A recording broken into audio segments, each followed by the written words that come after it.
Hello दोस्तों, स्वागत है आपका मेरे यूट्यूब चैनल शाम बुक टूर में। तो आज की इस वीडियो में हम जिस किताब का रिव्यू करने वाले हैं उस किताब का नाम है द रेन इन विंटर और इस किताब के लेखक हैं दिव्या ज्योति गुप्ता। तो सबसे पहले बात करते हैं इस किताब के जोनरा और सब कैटेगरी की। तो इस किताब का जो जोनरा है वो फिक्शन का है और इस किताब की जो सब कैटेगरी है वो रोमांटिक फिक्शन के अंदर ही ये किताब आती है। तो अगर आप एक स्कूल लाइफ से जुड़ी, कॉलेज लाइफ से जुड़ी एक लव स्टोरी पढ़ना चाहते हैं तो आप इस किताब को पढ़ सकते हैं।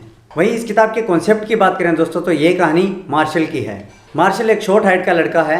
मार्शल की लाइफ में अलग अलग स्टेजेस पे जो चेंज आते हैं उसके माइंडसेट में, उसके सोचने के तरीके से, उसके लोगों के साथ बर्ताव करने के, उनके ऊपर ये कहानी लिखी गई है कि कैसे एक इंसिडेंट जो उसके बचपन में हुआ और वो बड़े होने तक उसके साथ रहता है, कैसे उसके चाइल्डहुड में हुए इंसिडेंट की वजह से वो अपने बड़े होने पर भी उनसे प्रभावित होकर आज वो डिसीजन लेता है, लोगों से दूरियां बना के रखता है, अकेला रहना पसंद करता है। जब मार्शल अपने 12th क्लास के अंदर था तो उसे एक 6th क्लास की लड़की जिसका नाम नेथलिया जोन्स था उससे प्यार हो गया था और वो उसे देखना पसंद करता था, उससे बात करना चाहता था। लेकिन जब उसने हिम्मत करके उससे बात करने की कोशिश की तो उसने उसकी काफ़ी ज़्यादा इंसल्ट की और उसे बहुत भला बुरा कहा, जिससे उसे बहुत ज़्यादा बुरा लगा और बहुत ज़्यादा बैड फील हुआ। और ये इंसिडेंट होने के बाद उसके मन में ये छवि बन गई कि प्यार व्यार कुछ नहीं होता है, अपनी लाइफ में कुछ करना है और अपनी लाइफ में आगे बढ़ना है। लेकिन मार्शल की लाइफ में चेंज तब आता है जब वो अपनी स्कूल की स्टडी पूरी करने के बाद साइकोलॉजी में मास्टर करने के लिए कोलकाता कॉलेज ज्वाइन कर लेता है।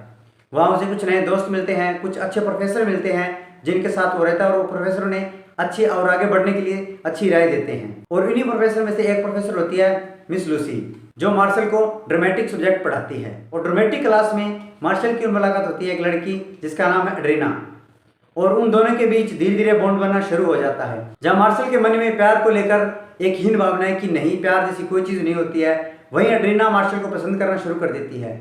और कैसे धीरे धीरे मार्शल है वो उसे भी एड्रीना अच्छी लगनी शुरू हो जाती है और वो एक अच्छे दोस्त बन जाते हैं। वहीं इन सब की मुलाकात में मिस लूसी भी उसकी काफ़ी हेल्प करती है। मिस लूसी जानती है कि मार्शल किस प्रकार की साइकोलॉजी रखता है इन सब के बारे में, तो उसे वो धीरे धीरे समझाती है। एड्रीना मार्शल को पसंद करना शुरू कर देती है। एड्रीना को मार्शल का व्यवहार बहुत अच्छा लगता है, उसे जेन्युइनली लगता है कि मार्शल है वो बहुत अच्छा लड़का है, उसका व्यवहार बहुत अच्छा है, वो हर किसी के साथ नाइसली बात करता है, उसकी सभी प्रोफेसर टीचर्स के साथ बहुत अच्छी बनती है, उसके अच्छे दोस्त हैं जो उसके साथ अच्छी बातचीत करना पसंद करते हैं। और यही सब क्वालिटी एड्रीना को बहुत ज़्यादा पसंद आती है और कहानी इसी प्रकार आगे बढ़ती है और दोनों एक दूसरे को पसंद करना शुरू कर देते हैं। और कहानी से परे राइटिंग की बात करें तो ऑथर ने इस कहानी को बहुत अच्छे तरीके से लिखा है। ऑथर ने इस कहानी में साइकोलॉजिकल और फिलोसफिकल टच रखा है, कुछ ऐसी चीज़ें जो फिलोसफी और साइकोलॉजी से जुड़ी हुई है। कहानी काफ़ी इंटरेस्टिंग तरीके से बनाई गई है। इस कहानी में हमें अपने पेरेंट्स के साथ बॉन्ड बताया गया है कि किस तरह मार्शल का अपने पेरेंट्स के साथ बॉन्ड होता है, कैसे अपने दोस्तों के और टीचर्स के साथ उसके बेहतरीन बॉन्ड होते हैं, उनसे वो बात करता है, उनसे बात करना उन्हें अच्छा लगता है। रिलेशनशिप्स के बारे में बताया गया कि एक टीचर और स्टूडेंट्स के बीच किस तरह की रिलेशनशिप होनी चाहिए, एक बच्चे और पेरेंट्स के बीच किस तरह की रिलेशनशिप होनी चाहिए, किस तरह उन्हें सपोर्ट करना चाहिए अपने ड्रीम्स को लेकर, इस तरह की चीज़ें बहुत बढ़िया तरीके से बताई गई है। वहीं इस किताब के लैंग्वेज और राइटिंग की बात करें तो इस किताब की जो राइटिंग है वो काफ़ी ईजी और सरल है, आप आसानी से अंडरस्टैंड कर सकते हो। अगर आप इंग्लिश के अंदर एक बिगिनर हो तो भी इस किताब को आप आसानी से समझ सकते हो और इसे रीड कर सकते हो। और मेरे ओपिनियन की बात करूँ इस किताब के बारे में तो मेरा ओपिनियन काफ़ी अच्छा है, मुझे ये किताब काफ़ी अच्छी लगी। एक शॉर्ट स्टोरी के अंदर लिखी गई किताब है, ज़्यादा लेंथी नहीं है, सिर्फ 83 पेज की किताब है और ये किताब आपको बोर बिल्कुल भी नहीं होने देगी। स्टार्टिंग से लेकर एंड तक ये आपको अपने साथ बनाए रखेगी। और जिस तरह ऑथर ने इस स्टोरी का प्लॉट रखा है वो बहुत ही ईजी और सरल है, आप स्टार्टिंग से समझ जाओगे कि ये कहानी किस तरह स्टार्ट होती है। बेसिकली इस किताब को 2 पार्ट के अंदर रखा गया है, जिसमें पहला पार्ट है उसके अंदर कहानी के अंदर जो कैरेक्टर है उन्हें डेवलप किया गया है कि किस तरह कहानी का कॉन्सेप्ट है, इस तरह एड्रीना है, मार्शल है, इसका कैरेक्टर रखा गया है कि ये कौन है, किस तरह की इनकी साइकोलॉजी है, किस तरह से पीछे आ रहे हैं, इस बारे में इनका पूरा बैकअप सेटअप किया गया है। और उसके बाद कहानी आगे बढ़ती है कि वो कॉलेज लाइफ में आता है, लोगों से मिलता है, लोगों से रिलेशन बनता है, उसकी माइंड की थिंकिंग है जो पुराने टाइम में जो उसके चाइल्डहुड में उसकी जो स्टोरी बनी थी उन्हें वो कैसे धीरे धीरे अपने आप चेंज करता है।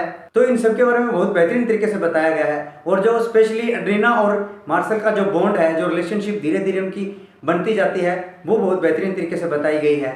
वो जब छुट्टियों पे जाते हैं या एक दूसरे से दूर होते हैं तो उनका एक दूसरे के लिए फीलिंग आना कि किस तरह वो उन्हें मिस करते हैं, इन सब चीज़ों के बारे में बहुत ज़बरदस्त लिखा गया है। और कहानी का जो सबसे खूबसूरत पार्ट है वो है मार्शल और एड्रीना जब एक दूसरे को उन्हें एहसास हो जाता है कि वो एक दूसरे से प्यार करते हैं और उन्हें इज़हार करना चाहिए, और वो जो मोमेंट है वो मोमेंट बहुत ही अच्छे तरीके से ऑथर ने लिखा है। आपको रियल फील होता है कि हाँ, आप उसे इमेजिन कर पाते हो अपनी आंखों के सामने कि इस तरह ये चीज़ हुई होगी। और स्पेशली इस किताब का जो एंड है वो काफ़ी यूनिक है, तो आप पढ़ोगे तो आपको पता लग जाएगा। और दोस्तों अगर आप एक फिक्शन के अंदर रोमांटिक और लव फिक्शन पढ़ना चाहते हैं तो आप इस किताब को पढ़ सकते हैं। ये बेहतरीन एक लव स्टोरी की तरह लिखी गई है जिसमें साइकोलॉजी और फिलोसफी टच भी रखा गया है, तो आप इस किताब को पढ़ सकते हैं। मैंने इस किताब को किंडले वर्जन के अंदर पढ़ा था, तो अगर आप किंडले वर्जन पढ़ना चाहते हैं तो इसे पढ़ सकते हैं। अगर आप पेपर बैग पढ़ना पसंद करते हैं तो इसे आप पेपर बैग भी मंगा सकते हैं। ये किताब आपको पेपर बैग के अंदर भी मिल जाएगी। इस किताब का लिंक मैं आपको वीडियो के डिस्क्रिप्शन में दे दूंगा, आप जाके चेकआउट कर सकते हैं और अपने लिए खरीद सकते हैं।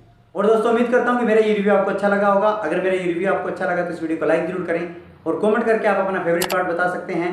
और बुक से जुड़ा कंटेंट देखना पसंद करते हो तो मेरे इस यूट्यूब चैनल शाम बुक टूर को जरूर सब्सक्राइब करें। मैं बुक से जुड़ा कंटेंट मेरे इस चैनल पर अपलोड करता रहता हूँ। मिलते हैं दोस्तों नेक्स्ट वीडियो में, तब तक के लिए हैप्पी रीडिंग, बाय बाय।